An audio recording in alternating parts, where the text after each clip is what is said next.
What's happening, guys? Ryan Hawkins here. On today's episode, I've been talking to Richard Clothier-Smith and Tom Morgan. We spoke about their personal journeys through fitness, and we touched on the subject of performance-enhancing drugs. If we could take this episode for actually what it is, an educational discussion on that topic, as it's not a promotion for the use of them at all. I just want to thank the guys for coming on and having this very open discussion. So guys, let's just get straight to it. This is episode 7 of the Spartan podcast.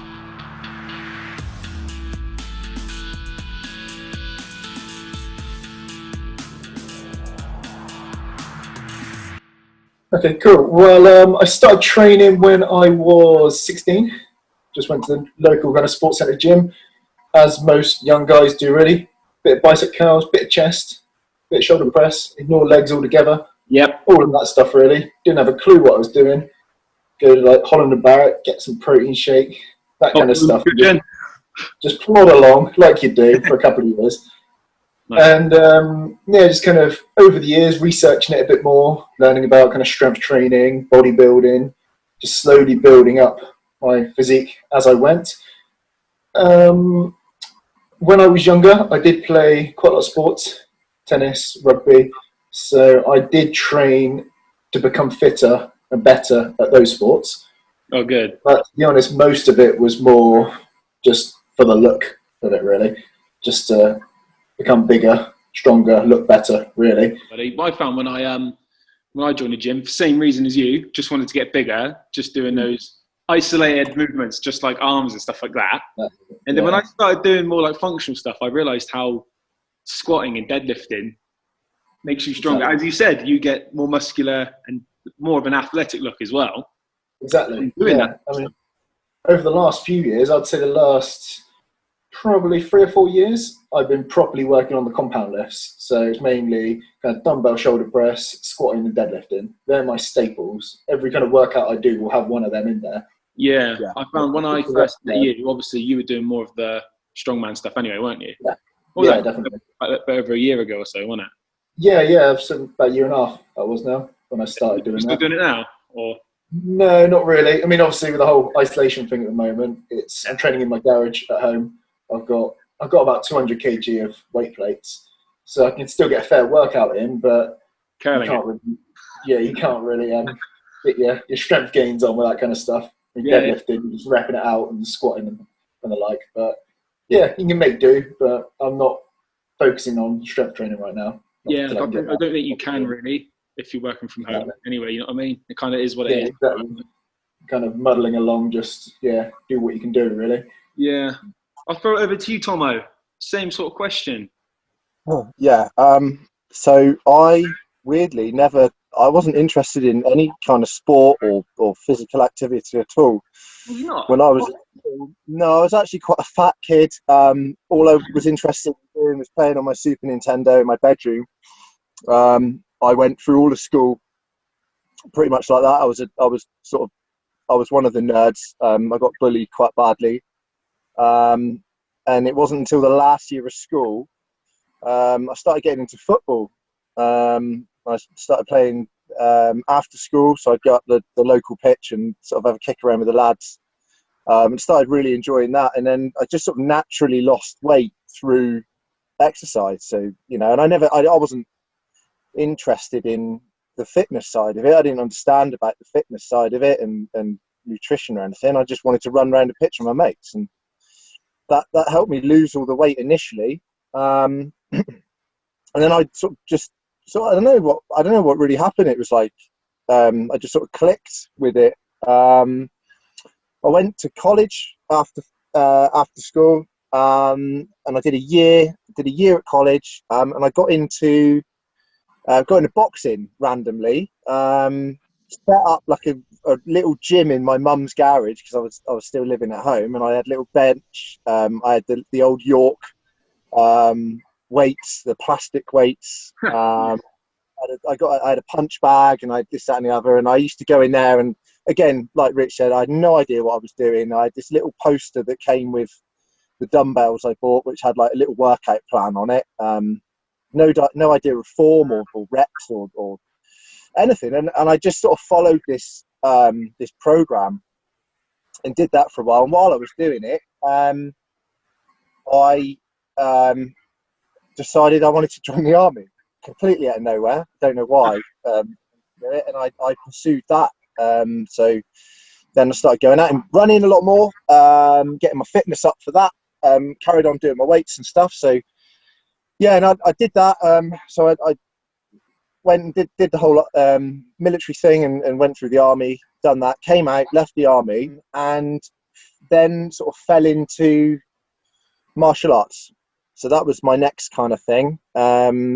Started off with kickboxing, which then transitioned into Muay Thai and Jiu-Jitsu. And it was around that sort of time that the UFC, it wasn't popular, but it just sort of started. So the very, very early UFC, where they still had split level striking and headbutting and I mean, some of the really early stuff was savage, like really bad.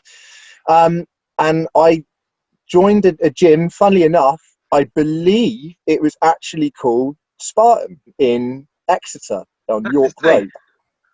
Yeah. And it was run by a man called Christian Shota, who was a absolute beast, like really, really technical Thai boxer and jiu-jitsu expert. And he developed his own kind of style of fighting, which was a hybrid of stand-up and ground. Essentially, it was just a mixed martial art. And I did that, and I've become completely fascinated by the jiu-jitsu side of it, and all the technical sort of stuff. And I sort of got into that really, really heavily, which then transitioned into doing that competitively. So I ended up having a handful of professional fights. Again, it was around this time that the UFC just sort of started taking off, and it was becoming sort of popular, but it wasn't really massive when I was doing it. So it wasn't like it is now, and people didn't really understand it. They were like, they'd ask me what I did, be like, well, yeah, I do this kind of like boxing and a little bit of Thai boxing and a little bit of this and a little bit of that. But it was difficult to sort of explain, what it was I actually did. So I did that for a while. And then just through injuries and the wear and tear that had on my body, because it was quite a hard sport, I just transitioned into bodybuilding. So I binned off all the sort of functional stuff and the fitness side of it, and just focused purely on lifting weights and wanting to look good. And I did that for a while. I trained at the time, it's not there anymore sadly, but the Mecca, which was Body 2000. And if anyone that's anyone, certainly sort of in my generation, I'm 40 this year, will know, if they're from down this way, they would have heard of Body 2000, and it was quite the gym. So yeah, I spent a number of years there training, and a lot of the lads there were doing shows. So like they doing bodybuilding shows. Yeah. And everyone was like, oh, you should do it. You're so committed, and you should do this and the other. And I went for it, and I did. I did a couple of competitions, so bodybuilding competitions. The last one I did was back in probably 2016, 2015. And since then, I've kind of moved away from the hypertrophy and the aesthetic side of it, and got into the functional side. So yeah, quite a diverse. Yeah, I actually didn't realise you did so much, mate. Oh. And also, I didn't realise you started doing the more like cardiovascular stuff as well. I just thought you mainly lifting like background. No. Not at all. Yeah, sure. So I sort of transitioned sort of like from one to the other and then kind of back again. So yeah, no, it's all rounder. Yeah. So now I guess now I'm sort of trying to be a CrossFitter and not really managing it very well. But I'm more interested in that kind of side of it at the moment than sort of how I look.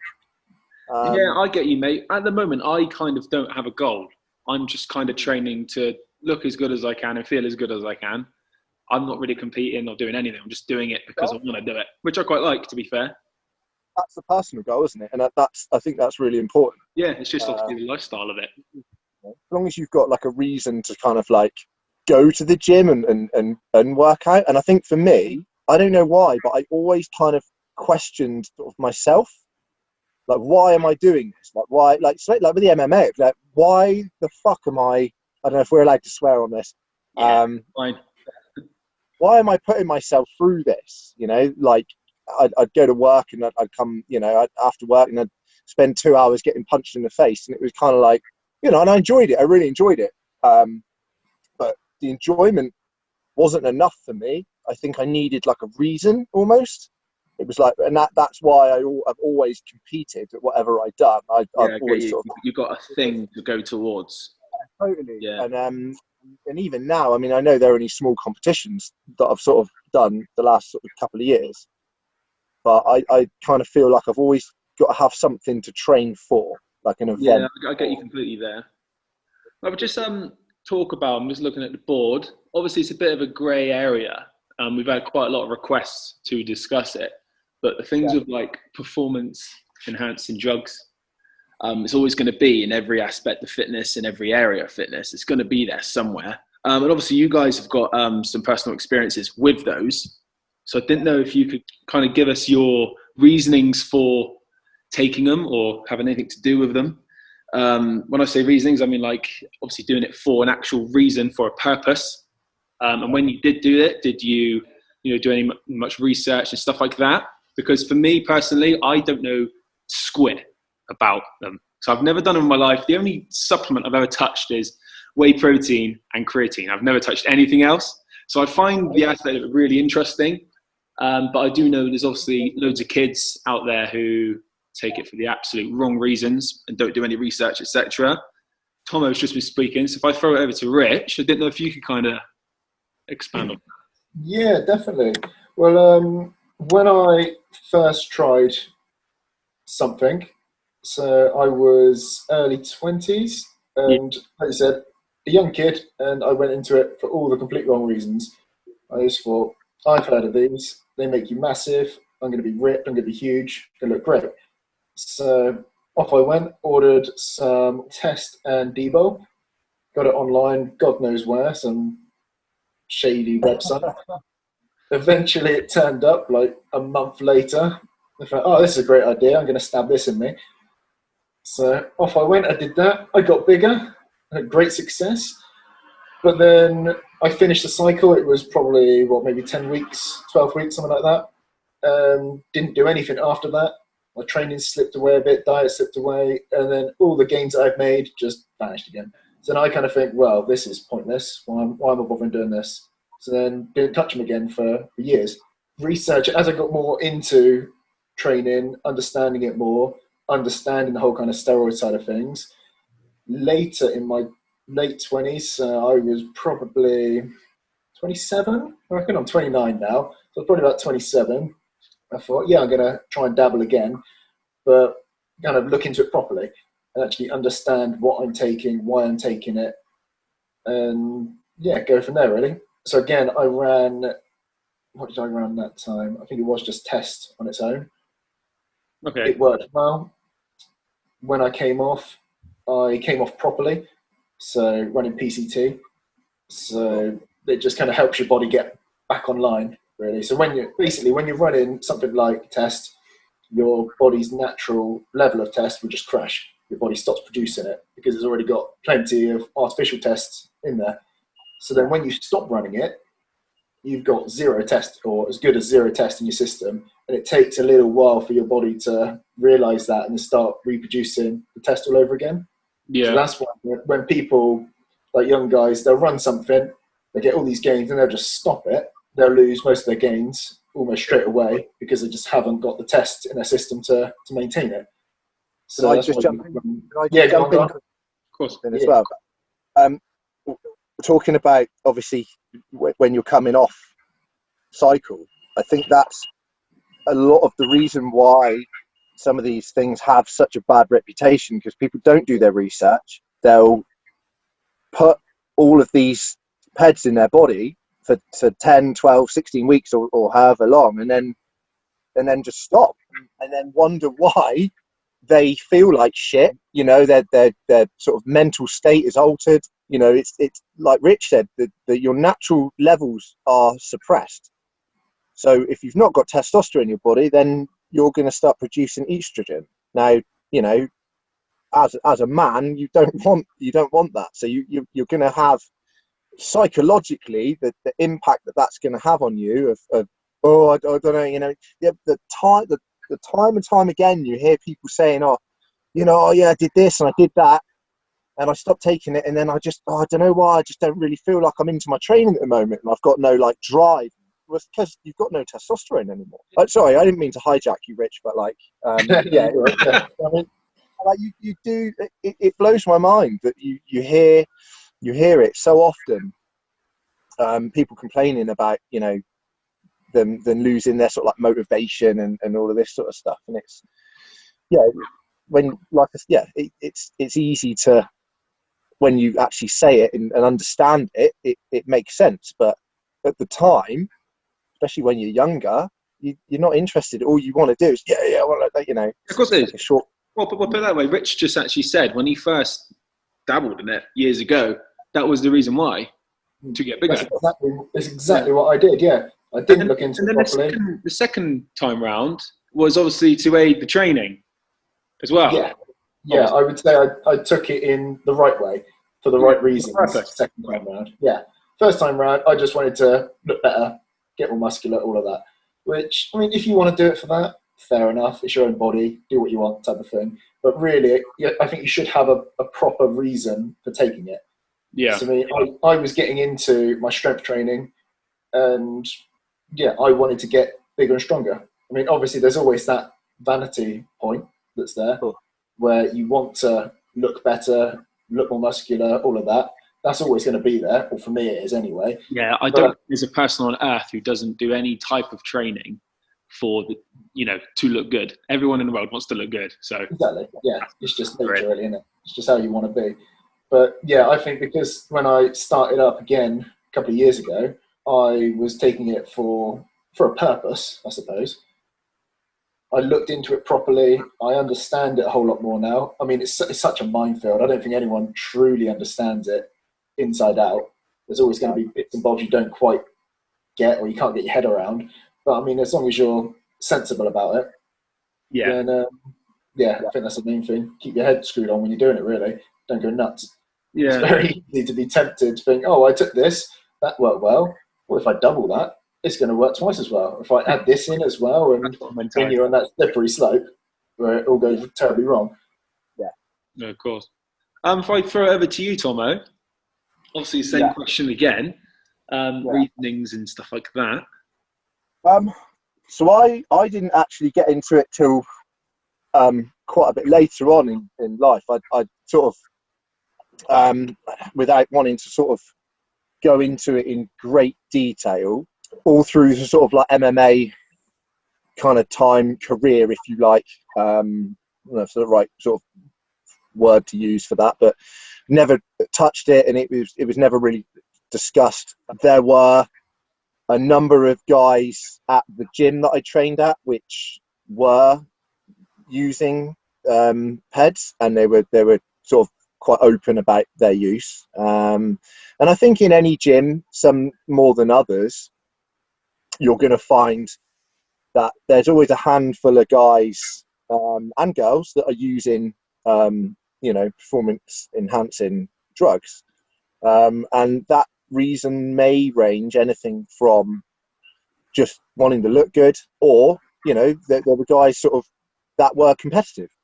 So yeah, like you're always going to get sort of like whatever gym you go to, you're always going to have that, and that's fine. But to echo what Rich said about not knowing what he was doing the first time, my first experience of it, so I asked and got a lot of advice and did a lot of research before I sort of first got into it. I was surrounded by a lot of very knowledgeable people that had a lot of experience with it. When I first did it, I got shown how to do it as well by a very good friend who will remain nameless. And yeah, so I was quite lucky in that, I never had that experience of having to order it online or from some like shady dude, that I didn't really know, and it was pretty good. And again, the first experience of using it, I mean, it was awesome. Like, I'm not going to lie, you're training for years and years and years and years, and you're taking creatine, you're taking your protein and all these supplements, and you spend an absolute fortune on all this stuff, all these different pills and powders and things. And, you are making progress, but unfortunately, with the way, and I mean, now more than ever, but I mean, even sort of 10, 15 years ago, you'd have like the magazines and the pictures of the guys in the magazines with their, advertising these supplements, and they'd be, like 18 stone and like 3% body fat. And you'd be like, I want to look like that guy. Do you know what I mean? Like, that's how I want to look. And I think people don't realize that not only do you need to be training 7 days a week, probably some days twice a day, having an absolutely immaculate diet plan, and also using various performance enhancing drugs, probably growth hormone, all this stuff that, and again, it's gonna cost a lot of money, and it takes a very, very long time, and there's no shortcut. And sadly, and I see it a lot, especially in the commercial gyms, these younger lads that are guided by this bizarre kind of aesthetic, like, infatuation that they have to look a certain way, or they need to, like, they need to be a certain way. It's like a superhero physique. That's what I always say.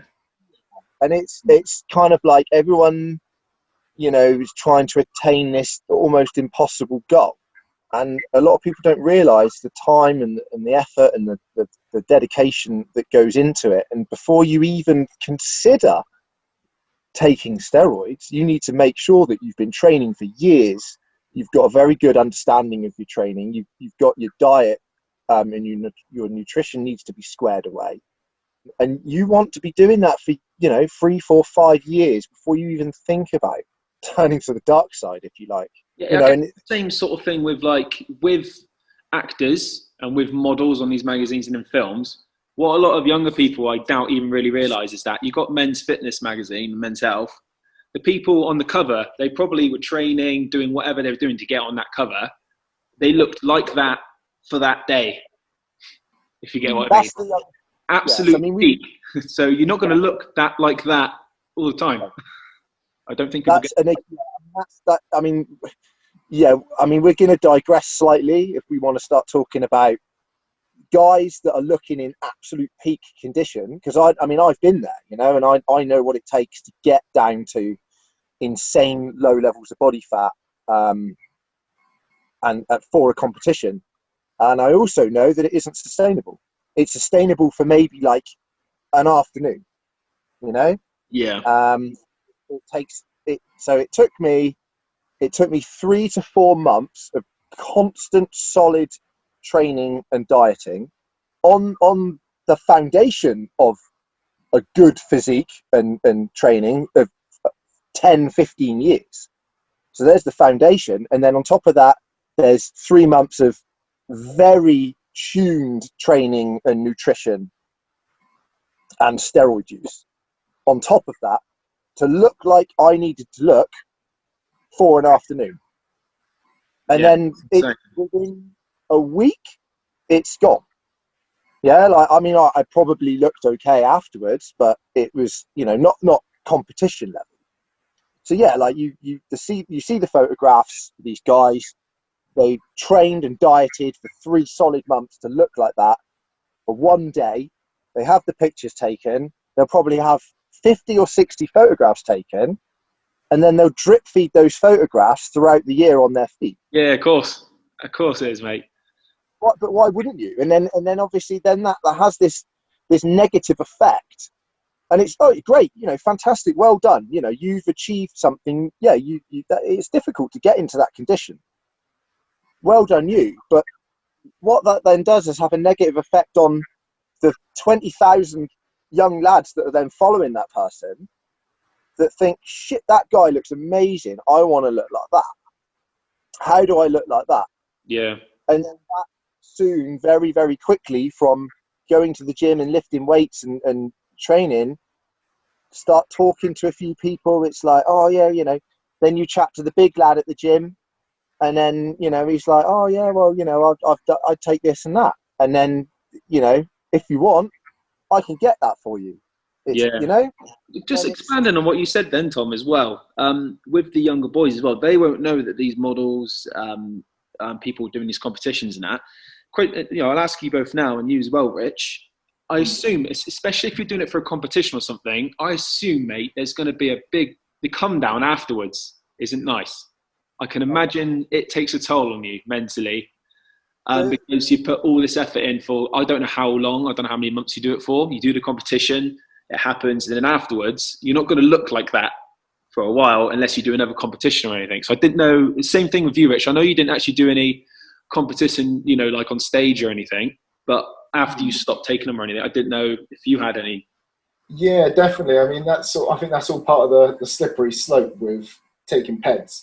Is you take it, say you're running like maybe a 12-week cycle, you take it, you can see improvements almost daily, and come the end of it, you think, yeah, that's good. I'm looking pretty good. I'm strong. I've got this and that.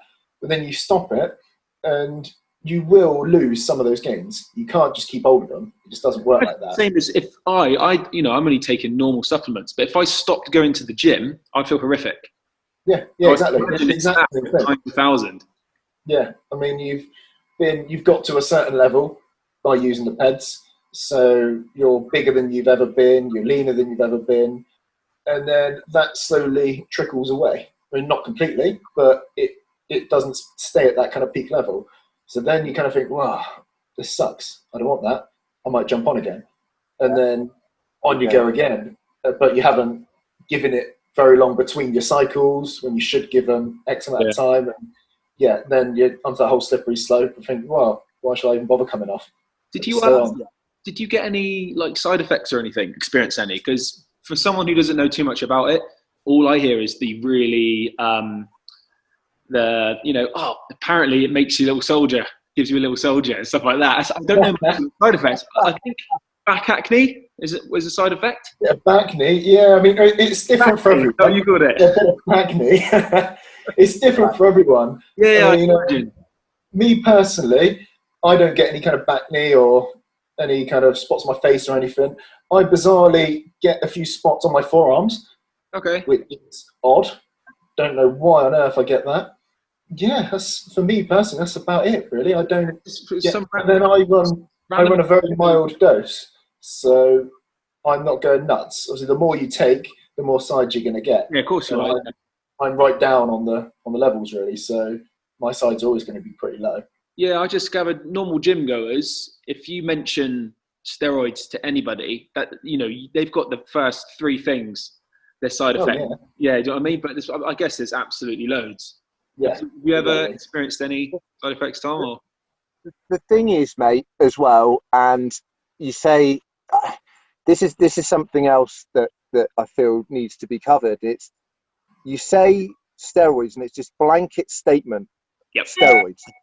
Well, the thing is, I mean, I don't know how many different compounds there are. Yeah, mate, I have no idea.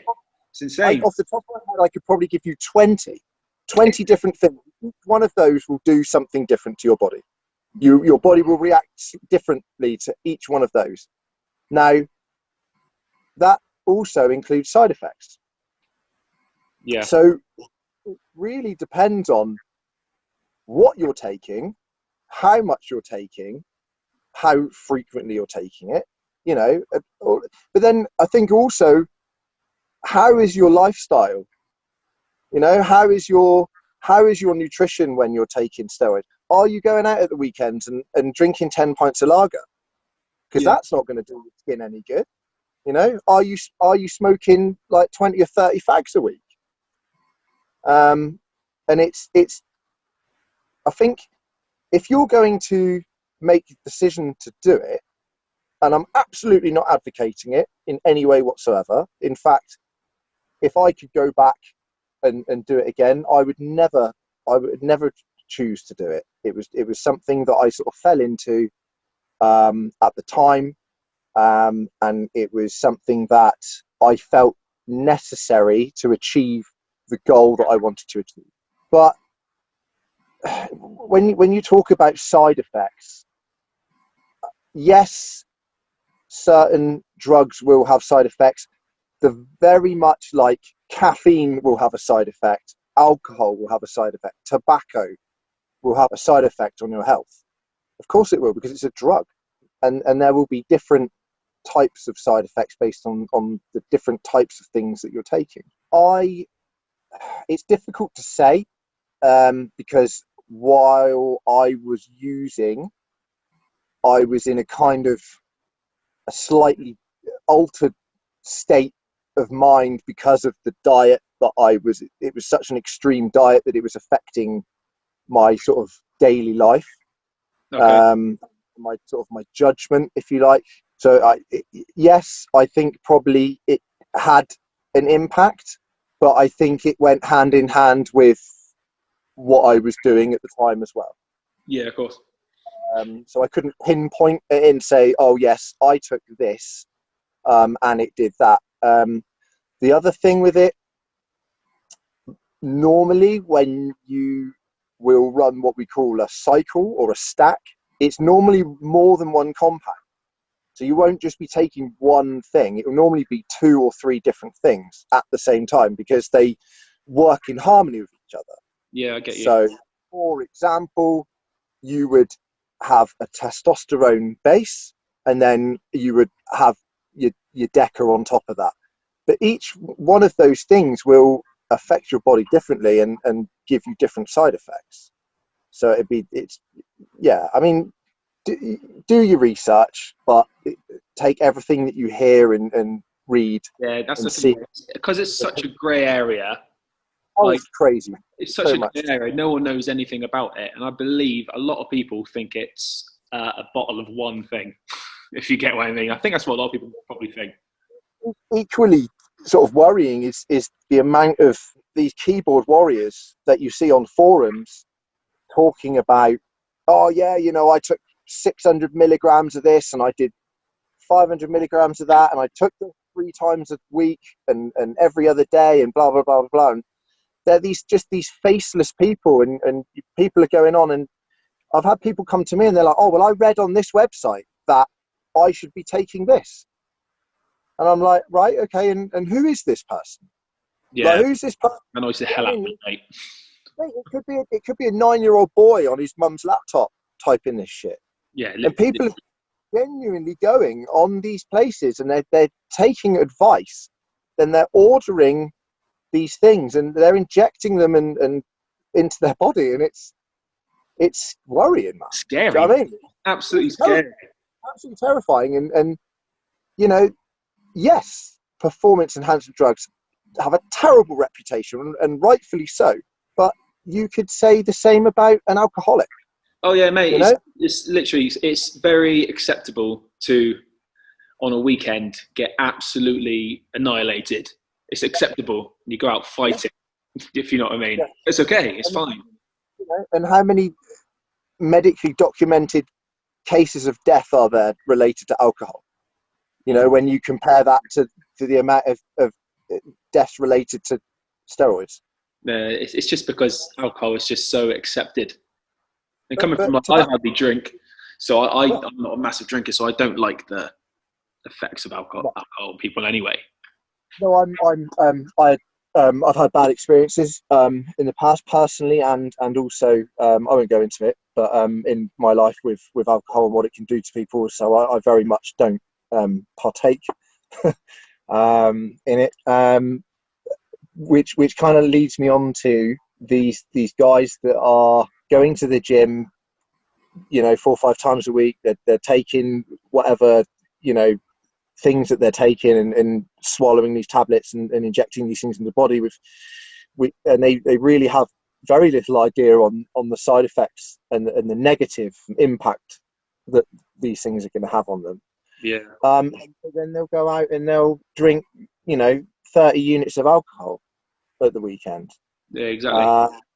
And I will draw from a personal experience. A friend of mine who was a bodybuilder, he did take steroids. He trained hard, every single day. He was in the gym, absolutely grafting. But he also liked to go out at the weekends. He liked to drink, and he liked his Class A's. And when you're living your life at 100 miles an hour, it's going to stop, mate. Do you know what I mean? And unfortunately, he died. He had a heart attack in his 40s. And it's just a kind of a realization of when you're putting all of this stress onto your body through, the drugs and the performance enhancing drugs, adding to that stress by, with alcohol and whatever else is you're only going to be able to last for so long before your body just gives up. Yeah, of course it's obvious. You see it. I see it all the time. These guys, they want to look good.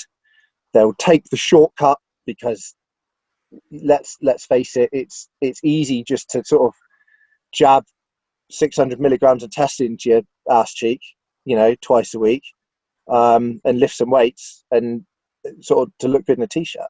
Not trying to trigger you, but it's a question I would like to ask you, because there's probably a hell of a lot of people who do think this. Like, personally, I have no opinion on performance enhancing drugs. Couldn't care less, each to their own. But a lot of people would say, oh, they're cheating. So, like, I just wanted to know what your response to that would be. Yeah, I mean, I've got my opinions. I don't know if, Rich, you want to kind of take this one. Go for Rich. Go on, man. Yeah, well, I think it depends what you're doing. If you're competing in something, and also if other people are using it. Because, so say, like bodybuilding, for example, if you want to compete in bodybuilding and you're not taking anything, then you're going nowhere. It ain't going to happen. You're just not going to do well. Simple as that. I mean, even the supposed natural bodybuilding shows, they're not natural. They might be at the exact point when they turn up on stage, but they've been running something for the other 11 and a half months of the year to get to the state they're at. And likewise, or I assume most professional sports, it's all much the same in that they're supposedly natural, but I can almost guarantee that most of them are not natural, or at some point in their career or life, they have taken something. I mean, it is how it is. So when people say so-and-so's been found out for taking drugs, they're cheating. Like, what's he called, that cyclist, Armstrong? Oh, yeah. He's been hammered for taking peds, yet nearly every cyclist takes them. It's just he got caught and he got made an example of. Sure. Yeah. And so, in my opinion, I couldn't care less if someone's using. It's just they've been stupid enough to get caught. If it's their career and they're getting paid to do well in their career and they get caught, then that's on them. Yeah. But especially if you're just a recreational lifter, like myself, for example, if someone said to me, oh, I'm cheating because I'm taking peds, it's like, well, what am I cheating? I'm not competing for anything. And it's like, big whoop. I want to be the best version of myself. Sure. I can do that better by taking things. Yeah. I'm being sensible in the way that I'm doing it. I'm not going nuts, like Tom was just saying, like taking huge doses. I don't drink. My diet's on point. I train well. I've got all my ducks lined up. And this is kind of, the PEDS is just the icing on the cake. It just gets you that little bit further on. So if people want to say I'm cheating, crack on. Couldn't care less, to be honest. Nice, that's a good response. Fair play. Understand that completely, mate. What about you, Tomo? Yeah, again, going on what Rich said about the bodybuilding competitions. Now, yeah, I did a couple of shows, and I'll tell you now that I had gear coming out of my eyeballs when I did that. Certainly the second show that I did, but it was normal in that environment and in that kind of circle. It's completely normal to have been taking what I was taking. In fact, I was probably one of the lower dosed guys on the stage. When you sort of like, because we're all, you know, a lot of the like bodybuilder lads, it's everyone's sort of mates. Do you know what I mean? It's quite nice actually. And everyone's backstage and everyone's sort of sharing advice and stuff, and everyone sort of catches up, and we're all in like little groups, or we were on like little groups and stuff on WhatsApp, and we'd all talk about, you know, training tips and this, that, and the other. And I mean, I'm still in a couple of the groups now. I mean, I don't compete anymore, and I don't get involved in that sort of side of it these days. But I'm still friends with a lot of the guys that do still compete, and it's to them, and to me, it's completely normal, and it's part of it. You know, like a lot of the pro guys, a lot of the professional bodybuilders. So I don't know. I don't want to start naming names, but I don't really need to. I mean, I know they don't come out and openly discuss what they're taking and stuff, because that's not what their sponsors want. So they're, you know, the sponsors want them people to think, oh, that, you know, he takes this creatine, which is, you know, why he wins all of these shows. Well, no, it's probably because he runs like 9 IUs of growth hormone every day, you know, and he's on a gram of test like a week, you know, and it's, but that's normal. Everyone's doing it. I think other sports, yes, probably slightly differently. If a substance is banned in a sport and you take it, yes, I think you're cheating, because there's a reason for it being banned. If it isn't banned and it's, you know, an amateur competition, there isn't any prize money at stake, or, you know, whatever, or there's no testing in place, then I don't think it's cheating. I just think it's taking advantage of a situation. It's nice to hear both your opinions on it. It's completely different, but obviously you just know what people's mentalities are like as soon as you mention drugs when it comes to sport. I'm really good friends with a number of people that take steroids frequently, you know, and they're very open about their use. And I'm very good friends with a lot of people that don't use steroids and do sport at a high level, and are very good athletes, you know. And I think it's each to their own, you know. If you want to do it, go and do it, but then don't slag off the guys that are doing it, because, you know, it's like maybe they've got different reasons, you know, or maybe there's, you know, they're a little bit older, or maybe they've got some, you know, injuries, or and I'm not saying that that's a reason to do it, you know, but for them that might just help them. Maybe that helps them get more enjoyment out of it. Maybe they can't compete at the level that they want to compete at. They're not genetically as gifted, but they still want to do it, and that then allows them to. We've got literally got a couple minutes left, because we've got like a time cap on this podcast. Obviously, the whole point of this podcast obviously is not to promote using enhancing drugs. It's just to open up about it, and it's actually quite fresh to hear your takes on it as well, because nobody really talks about it. So I actually appreciate that. Obviously, there's going to be some people, not necessarily listen to this podcast, but there's going to be some people who have thought about it, are considering it. And I just wanted to know, just in the last couple of minutes, if you had any advice for people, you know, again, without promoting it. I guess it would be, you know, doing it for a correct reason, you know, the correct way of using it. Just, any words, boys? Yeah, go on, Rich, if you want to start, mate. Yeah, go on then. All I was going to say on that point is, most people think it's a shortcut and you take that and you're going to look great, but they don't realise all the other work that you need to or should put in before you even consider taking anything. Absolutely. So you've got to have years of training background, and you've got to be in good shape beforehand. Your diet's got to be on point. You've got to do your research. You've got to know what you're doing. And really, the PEDs, it's the icing on the cake at the very end of it. If you look like crap, you train like crap, you're weak, you've got nothing kind of going for you in like the gym sense, then you can take all the gear in the world and you're still going to look like crap. It's as simple as that. Like, all the people you see who look great, who are on PEDs, that's because they put in all the hard work, and they still put in the hard work. They're eating properly, they're tracking what they're eating, they're training properly, they're doing it all right. And there must be countless people out there who take peds, and you look at them and you think they look like crap. What are they taking? Sure. It's because they're not doing anything else. They inject God knows what and how much they're taking, and they go to the gym, they do a bit of bench press and curls, and they go, oh, this sucks. I'm not getting any bigger and better. I don't look like a bodybuilder yet. What's wrong? But you haven't got any idea what you're doing. So you really need to have the fundamentals in place before even considering going down the ped use.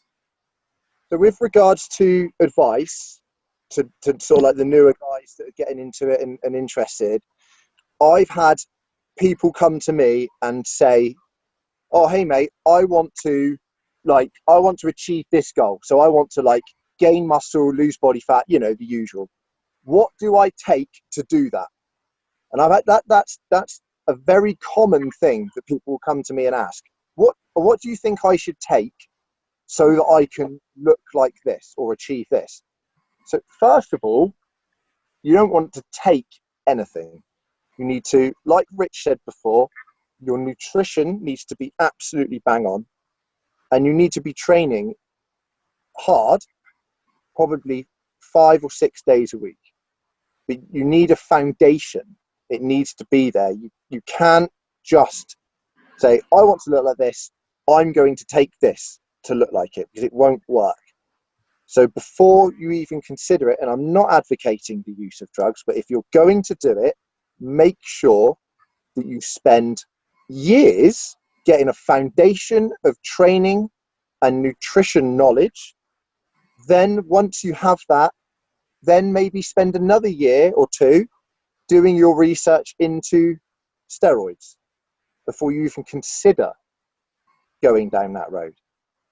Don't just jump straight on it and think this is a shortcut, this is what's going to make me, you know, attain my goal, because it won't work. You'll end up damaging your health long term, and it really, really isn't worth it. You also, it's very difficult to get off that merry-go-round, mate, as well, once you get on it, because you see the goals, you see the gains, you feel great, you come off, and then you start to lose them, and you start to feel bad.